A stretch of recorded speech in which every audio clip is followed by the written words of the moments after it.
بسم اللہ الرحمن الرحیم۔ ایک دن شہر کا ایک آدمی چھپ کر ابو موسیٰ کے پاس آیا اور کہا کہ اگر میرے جان و مال کو امن دیا جائے تو میں شہر میں قبضہ کرا دوں۔ ابو موسیٰ رضی اللہ تعالیٰ عنہ نے منظور کیا۔ اس نے ایک عرب کو جس کا نام اشرس تھا ساتھ لیا اور نہر الدجل سے، جو دجلہ کی ایک شاخ ہے اور شوستر کے نیچے بہتی ہے، پار اتر کر ایک تہ خانے کی راہ میں داخل ہوا اور اشرس کے منہ پر چادر ڈال کر کہا کہ نوکر کی طرح میرے پیچھے پیچھے چلے آؤ۔ چنانچہ شہر کے گلی کوچوں سے گزرتا ہوا خاص ہرمزان کے محل میں آیا۔ ہرمزان رئیسوں اور درباریوں کے ساتھ جلسہ جمائے بیٹھا ہوا تھا۔ شہری نے ان کو تمام امارات کی سیر کرائی اور موقع کے نشیب و فراز دکھا کر ابو موسیٰ کی خدمت میں حاضر ہوا کہ میں اپنا فرض ادا کر چکا، آگے تمہاری ہمت اور تقدیر ہے۔ اشرس نے اس کے بیان کی تصدیق کی اور کہا کہ 200 جانباز میرے ساتھ ہوں تو شہر فوراً فتح ہو جائے۔ ابو موسیٰ رضی اللہ تعالیٰ عنہ نے فوج کی طرف دیکھا۔ 200 بہادروں نے بڑھ کر کہا کہ خدا کی راہ میں ہماری جان حاضر ہے۔ اشرس اسی تہ خانے کی راہ شہر پناہ کے دروازے پر پہنچے اور پہرہ داروں کو تہ تیک کر کے اندر کی طرف سے دروازہ کھول دیا۔ ادھر ابو موسیٰ رضی اللہ تعالیٰ عنہ فوج کے ساتھ موقع پر موجود تھے۔ دروازہ کھلنے کے ساتھ تمام لشکر ٹوٹ پڑا اور شہر میں ہلچل پڑ گئی۔ ہرمزان نے بھاگ کر قلعے میں پناہ لی۔ مسلمان قلعے کے نیچے پہنچے تو اس نے برج پر چڑھ کر کہا، میرے ترکش میں اب بھی 100 تیر ہیں اور جب تک اتنی ہی لاشیں یہاں نہ بچھ جائیں میں گرفتار نہیں ہو سکتا۔ تاہم میں اس شرط پر اتر آتا ہوں کہ تم مجھ کو مدینہ پہنچا دو اور جو کچھ فیصلہ ہو عمر رضی اللہ تعالیٰ عنہ کے ہاتھ سے ہو۔ ابو موسیٰ رضی اللہ تعالیٰ عنہ نے منظور کیا اور حضرت انس رضی اللہ تعالیٰ عنہ کو مامور کیا کہ مدینہ تک اس کے ساتھ جائیں۔ ہرمزان بڑی شان و شوکت سے روانہ ہوا۔ بڑے بڑے رئیس اور خاندان کے تمام آدمی رکاب میں لیے مدینہ کے قریب پہنچ کر شاہانہ ٹھاٹھ سے آراستہ ہوا۔ تاج مرصع جو آذین کے لقب سے مشہور تھا، سر پر رکھا، دیبا کی قبا زیب بدن کی، شاہان عجم کے طریقے کے موافق زیور پہنے، کمر سے مرصع تلوار لگائی، غرض شان و شوکت کی تصویر بن کر مدینہ میں داخل ہوا اور لوگوں سے پوچھا کہ امیر المومنین کہاں ہیں؟ وہ سمجھتا تھا کہ جس شخص کے دبدبے نے تمام دنیا میں غلغلہ ڈال رکھا ہے، اس کے دربار بھی بڑے ساز و سامان کا ہوگا۔ حضرت عمر رضی اللہ تعالیٰ عنہ اس وقت مسجد میں تشریف رکھتے تھے اور فرش خاک پر لیٹے ہوئے تھے۔ ہرمزان مسجد میں داخل ہوا تو سینکڑوں تماشائی ساتھ تھے جو اس کے زرق برق لباس کو بار بار دیکھتے تھے اور تعجب کرتے تھے۔ لوگوں کی آہٹ سے حضرت عمر رضی اللہ تعالیٰ عنہ کی آنکھ کھلی تو عجبی شان و شوکت کا مارکا سامنے آیا۔ اوپر سے نیچے تک دیکھا اور حاضرین کی طرف مخاطب ہو کر فرمایا، یہ دنیائے دوں کے دل فریب ہیں، یہ دنیائے دوں کی دل فریبیاں ہیں۔ اس کے بعد ہرمزان کی طرف مخاطب ہوئے، اس وقت تک مترجم نہیں آیا تھا۔ مغیرہ بن شعبہ کچھ فارسی سے آشنا تھے، اس لیے انہوں نے ترجمانی کی۔ حضرت عمر رضی اللہ تعالیٰ عنہ نے پہلے وطن پوچھا۔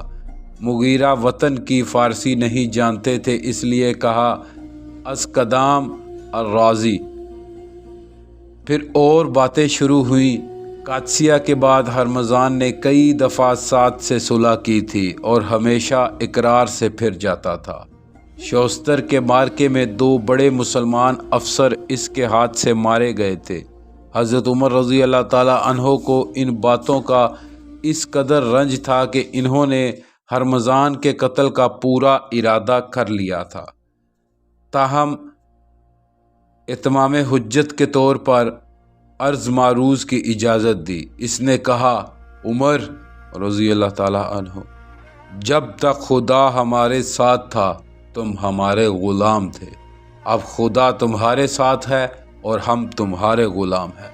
یہ کہہ کر پینے کا پانی مانگا۔ پانی آیا تو پیالہ ہاتھ میں لے کر درخواست کی کہ جب تک پانی نہ پی لوں مارا نہ جاؤں۔ حضرت عمر رضی اللہ تعالیٰ عنہ نے منظور کیا۔ اس نے پیالہ ہاتھ سے رکھ دیا اور کہا: میں پانی نہیں پیتا، اور اس لیے شرط کے موافق تم مجھ کو قتل نہیں کر سکتے۔ حضرت عمر رضی اللہ تعالیٰ عنہ اس مغالطہ پر حیران رہ گئے۔ ہرمزان نے کلمہ توحید پڑھا اور کہا کہ میں پہلے ہی اسلام لا چکا تھا، لیکن یہ تدبیر اس لیے کی کہ لوگ یہ نہ کہیں میں نے تلوار کے ڈر سے اسلام قبول کیا۔ حضرت عمر رضی اللہ تعالیٰ عنہ نہایت خوش ہوئے اور خاص مدینہ میں رہنے کی اجازت دی۔ اس کے ساتھ 2000 سالانہ اور روزینہ مقرر کر دیا۔ حضرت عمر فاروق رضی اللہ تعالیٰ عنہ فارس وغیرہ کی مہمات میں اکثر اس سے مشورہ لیا کرتے تھے۔ شوستر کے بعد جندی صابور پر حملہ ہوا، جو شوستر سے 24 میل ہے۔ کئی دن تک محاصرہ رہا۔ ایک دن شہر والوں نے خود شہر پناہ کے دروازے کھول دیے اور نہایت اطمینان کے ساتھ تمام لوگ اپنے کاروبار میں مصروف ہوئے۔ مسلمانوں کو ان کے اطمینان پر تعجب ہوا اور اس کا سبب دریافت کیا۔ شہر والوں نے کہا: تم ہم کو جزیہ کی شرط پر امن دے چکے ہو، اب کیا جھگڑا رہا؟ سب کو حیرت تھی کہ امن کس نے دیا؟ تحقیق سے معلوم ہوا کہ ایک غلام نے لوگوں سے چھپا کر امن کا رکا لکھ دیا ہے۔ ابو موسیٰ رضی اللہ تعالیٰ عنہ نے کہا کہ ایک غلام کی خودرائی حجت نہیں ہو سکتی۔ شہر والے کہتے تھے کہ ہم آزاد اور غلام نہیں جانتے۔ آخر حضرت عمر رضی اللہ تعالیٰ عنہ کو خط لکھا گیا۔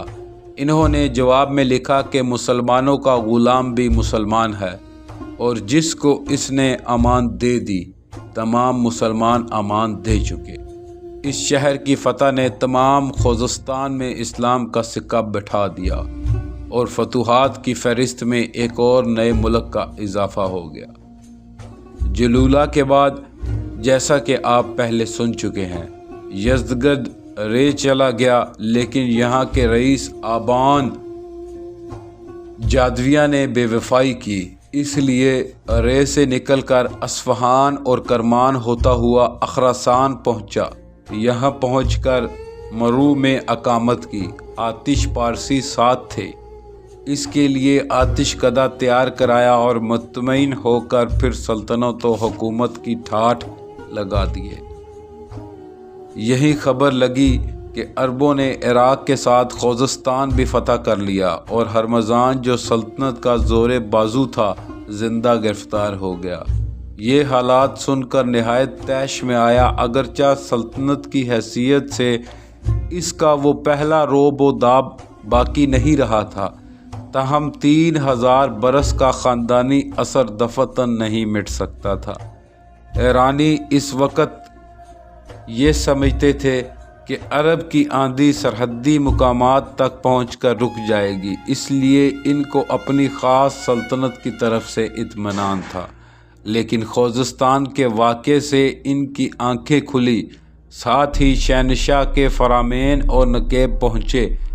اس سے دفتن، طبرستان، جرجان، نہاوندرے، اصفہان، ہمدان سے گزر کر خراسان اور سندھ تک تلاطم مچ گیا اور 1.5 لاکھ کا ٹڈی دل لشکر کم میں آ کر ٹھہرا۔ یزدگرد نے مردان شاہ کو سر لشکر مقرر کر کے نہاوند کی طرف روانہ کیا۔ اس مارکے میں درفش کاویانی، جس کو عجم فال ظفر سمجھتے تھے، مبارک فالی کے لحاظ سے نکالا گیا۔ چنانچہ مردان شاہ جب روانہ ہوا تو اس مبارک علم کا پھر یا اس پر سایہ کرتا جاتا تھا۔ عمار بن یاسر نے، جو اس وقت کوفہ کے گورنر تھے، حضرت عمر رضی اللہ تعالیٰ عنہ کو ان حالات سے اطلاع دی۔ حضرت عمر رضی اللہ تعالیٰ عنہ عمار کا خط لیے ہوئے مسجد نبوی میں آئے اور سب کو سنا کر کہا کہ گروہ عرب اس مرتبہ تمام ایران کمر بستہ ہو کر چلا ہے کہ مسلمانوں کو دنیا سے مٹا دے، تم لوگوں کی کیا رائے ہے؟ طلحہ رضی اللہ تعالیٰ عنہ بن عبید اللہ نے اٹھ کر کہا کہ امیر المومنین، واقعات نے آپ کو تجربہ کار بنا دیا ہے، ہم اس کے سوا کچھ نہیں جانتے کہ آپ جو حکم دیں بجا لائیں۔ حضرت عثمان رضی اللہ تعالیٰ عنہ نے کہا، میری رائے ہے کہ شام، یمن، بصرہ کے افسروں کو لکھا جائے کہ اپنی اپنی فوجیں لے کر عراق کو روانہ ہوں اور آپ خود اہل حرم کو لے کر مدینہ سے اٹھے۔ کوفہ میں تمام فوجیں آپ کے علم کے نیچے جمع ہوں اور پھر نہاوند کا رخ کیا جائے۔ حضرت عثمان رضی اللہ تعالیٰ عنہ کی اس رائے کو سب نے پسند کیا، لیکن حضرت علی رضی اللہ تعالیٰ عنہ چپ تھے۔ حضرت عمر رضی اللہ تعالیٰ عنہ نے ان کی طرف دیکھا، وہ بولے کہ شام اور بصرہ سے فوجیں ہٹی تو ان مقامات پر سرحد کے دشمنوں کا قبضہ ہو جائے گا، اور آپ نے مدینہ چھوڑا تو عرب میں ہر طرف قیامت برپا ہو جائے گی اور خود اپنے ملک کا تھامنا مشکل ہوگا۔ میری رائے ہے کہ آپ یہاں سے نہ ہلیں اور شام، یمن، بصرہ وغیرہ میں فرمان بھیج دیے جائیں کہ جہاں جہاں جس قدر فوجیں ہیں ایک ایک سلس ادھر روانہ کر دی جائیں۔ حضرت عمر رضی اللہ تعالیٰ عنہ نے کہا، میری بھی یہی رائے تھی، لیکن میں تنہا اس کا فیصلہ کرنا نہیں چاہتا تھا۔ اب یہ بحث پیش آئی کہ ایسی بڑی مہم پر سپہ سالار بن کر کون جائے۔ لوگ ہر طرف خیال دوڑاتے تھے، لیکن اس درجہ کا کوئی شخص نظر نہیں آتا تھا۔ جو لوگ اس منصب کے قابل تھے وہ اور مہمات میں مصروف تھے۔ حضرت عمر رضی اللہ تعالیٰ عنہ کے مراتب کمال میں یہ بات بھی داخل ہے کہ انہوں نے ملک کے حالات سے ایسی واقفیت حاصل کی تھی کہ قوم کے ایک ایک فرد کے اوصاف ان کی نگاہ میں تھے۔ چنانچہ اس موقع پر حاضرین نے خود کہا کہ اس کا فیصلہ آپ سے بڑھ کر کون کر سکتا ہے۔ حضرت عمر رضی اللہ تعالیٰ عنہ نے نعمان بن مکرن کا انتخاب کیا اور سب نے اس کی تائید کی۔ نعمان 30,000 کی جمعیت لے کر کوفہ سے روانہ ہوئے۔ اس فوج میں بڑے بڑے صحابہ شامل تھے۔ نعمان نے جاسوسوں کو بھیج کر معلوم کیا کہ نہاوند تک راستہ صاف ہے۔ چنانچہ نہاوند تک برابر بڑھتے چلے گئے۔ نہاوند سے 9 میل ادھر اسپد خان ایک مقام تھا، وہاں پہنچ کر پڑاؤ ڈالا۔ ایک بڑی تدبیر حضرت عمر رضی اللہ تعالیٰ عنہ نے یہ کی کہ فارس میں جو اسلامی فوجیں موجود تھیں ان کو لکھا کہ ایرانی اس طرف سے نہاوند کی طرف بڑھنا نہ پائیں۔ اس طرح دشمن ایک بہت بڑی مدد سے محروم رہ گیا۔ عجم نے نعمان کے پاس سفارت کے لیے پیغام بھیجا، چنانچہ مغیرہ بن شعبہ جو پہلے بھی اس کام کو انجام دے چکے تھے سفیر بن کر گئے۔ عجم نے بڑی شان سے دربار آراستہ کیا، مردان شاہ کو تاج پہنا کر تخت زری پر بٹھایا۔ تخت کے دائیں بائیں ملک کے شہزادے دبائے زرکش کی قبائیں، سر پر تاج، زر ہاتھوں میں سونے کے کنگن پہن کر بیٹھے۔ ان کے پیچھے دور دور تک سپاہیوں کی صفیں قائم ہوئیں جن کی برہنہ تلواروں سے آنکھیں خیرہ ہوئی جاتی تھی۔ مترجم کے ذریعے سے گفتگو شروع ہوئی۔ مردان شاہ نے کہا، اہل عرب سب سے زیادہ بدبخت، سب سے زیادہ فاقہ مست، سب سے زیادہ ناپاک جو قوم ہو سکتی ہے تم ہو۔ یہ تیر انداز جو میرے تخت کے گرد کھڑے ہیں ابھی تمہارا فیصلہ کر دیتے، لیکن مجھ کو یہ گوارا نہ تھا کہ ان کے تیر تمہارے ناپاک خون میں آلودہ ہو۔ اب بھی اگر تم یہاں سے چلے جاؤ تو میں تم کو معاف کر دوں گا۔ مغیرہ نے کہا، ہاں ہم لوگ ایسے ہی ذلیل و حقیر تھے، لیکن اس ملک میں آ کر ہم کو دولت کا مزہ پڑ گیا اور یہ مزے ہم سے اسی وقت چھوٹیں گے جب ہماری لاشیں خاک پر بچھ جائیں۔ غرض سفارت بے حاصل گئی۔ اور دونوں طرف جنگ کی تیاریاں شروع ہو گئیں۔ نعمان نے میمنہ اور میسرہ پر حذیفہ اور سوید بن مکرن کو مجردہ پر قیقہ کو مقرر کیا۔ ساقہ پر مجاشہ متعین ہوئے۔ ادھر میمنہ پر زردق اور میسرہ پر بہمن تھا۔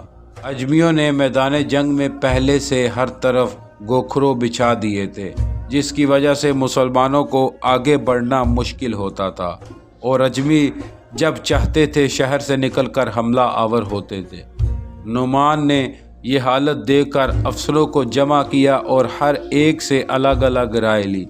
طلحہ بن خالد الاسدی کی رائے کے موافق فوجیں آراستہ ہو کر شہر سے 6-7 میل کے فاصلے پر ٹھہریں اور قیقہ کو تھوڑی سی فوج دے کر بھیجا کہ شہر پر حملہ آور ہوں۔ اجمی بڑے جوش سے مقابلے کو نکلے اور اس بندوبست کے لیے کوئی شخص پیچھے نہ ہٹنے پائے۔ جس قدر بڑھتے آتے تھے گوکھرو بچھاتے آتے تھے۔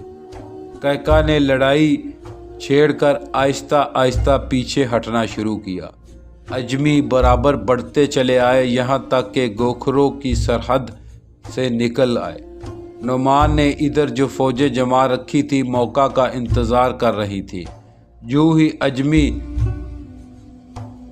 زد پر آئے انہوں نے حملہ کرنا چاہا، لیکن نعمان نے روکا۔ اجمی جو برابر تیر برسا رہے تھے،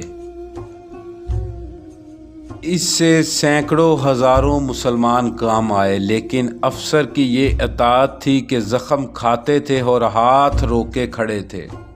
مغیرہ بار بار کہتے تھے کہ فوجیں بیکار ہوئی جاتی ہیں اور موقع ہاتھ سے نکلا جاتا ہے، لیکن نعمان اس خیال سے دوپہر ڈھلنے کا انتظار کر رہے تھے کہ رسول اللہ صلی اللہ علیہ وآلہ وسلم جب دشمن پر حملہ کرتے تھے تو اسی وقت کرتے تھے۔